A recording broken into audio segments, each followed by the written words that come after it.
Joining me in the studio now is a truly astounding woman and firefighter who's been nominated for the Woman of the Fire and Rescue Service in the Fire Excellence Awards. Katie Cornhill is also a campaigner for equality and LGBT rights. Katie, thank you for coming in and congratulations. It's a real honour to have you in. So just tell me a bit about how you feel to be nominated for this kind of prestigious award. Well, thank you very much for what you've just said. I'm flattered that you've said that. For me, the award, how I feel about it is it's a very affirming moment for me. With the journey that I've been on in my life and the challenges that I've faced, I've found it very, a very life-affirming moment in my life, particularly as it's from my professional colleagues as well, to be nominated for that. In terms of inclusion, I think it's very important for me and for inclusion generally. So tell us a bit about your personal story in terms of why you might have been nominated. Okay, so I was conceived as a boy, conceived as a woman in a boy's body. So my brain did not align with my physical assets. So when I was basically born as a boy and assigned that gender at birth, which didn't match. It was a complete mismatch for me when I was younger. My life has been on a journey of, in the constructs of a society that doesn't understand, trying to get to a place where I could be accepted for who I am, and that's just a woman who happens to have a trans history. And I'm thereabouts now, and I think that award, the award that I've been nominated for is that's what I mean by affirmation for me, very important for me. I think I've been awarded, or I've been nominated for the award because of the wide amount of work that I'm doing in the whole inclusion agenda for sexual orientation and gender identity.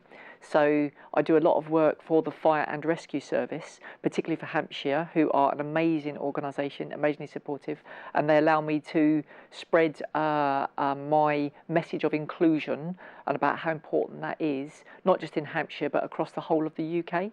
I do a lot of work for other organisations as well. So I do a lot of work for Stonewall, which is the British LGBT charity, and they campaign for lesbian, gay, bisexual and transgender rights. I do role modelling for them in schools, and I'm also very privileged to be a trustee for them. I work for the Prince's Trust as well, and I'm helping the Prince's Trust with regards to their whole inclusion agenda as well.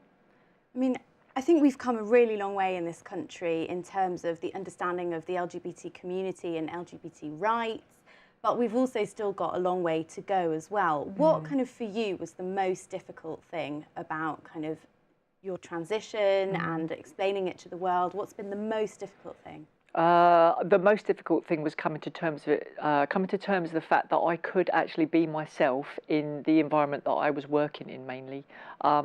Socially, it wasn't too bad. I spent a lot of time living gender fluidly, so I had to identify as a male a lot of the time, and then I was able to identify in my female role a lot of the time as well. But at work, in a very male, white, heterosexual dominated environment, it was very difficult for me to get to a point where I suddenly realised if there was any place I could do what I needed to do and be who I knew I was safely, it was in the Fire and Rescue Service, because everybody in the Fire and Rescue Service, we come to work to make people's lives safer, happier and healthier. So I kind of got to that place.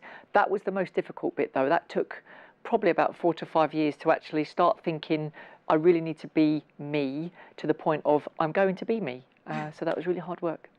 And I mean, you do a lot of media and you talk to so many people. Do you ever just get tired of having to explain over and over again like what it means and why it's been difficult for you and doing interviews like this? Do you ever go home and you just think, oh my God, I wish I just never have to like explain this one more time? I have to be honest and say, no, I don't. No, my inspiration, if I'm honest, and my motivation, I should say, to do it is the fact that I've had a very, very challenging journey in my life, based on the fact that I was born when I was born and society didn't understand, they didn't accept without exception that people were just different.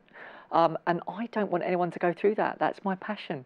The amount of people that, younger people now that are able to be themselves more, I'm elated when I think about it, and I am overjoyed when I go to schools because I talk a lot at schools, and I meet people afterwards who express themselves in such diverse ways, and they're allowed to do that. And I think that's a good reflection of the education system. It's got a long way to go as well, but it's certainly a good reflection. The important thing for me about that, and doing it not just in schools like I do now, but spreading a general message, is if we are establishing very inclusive environments in schools, which we are, for young people, we cannot let them leave the education system and go into workplaces where they don't feel included still. It would be a complete perverse outcome.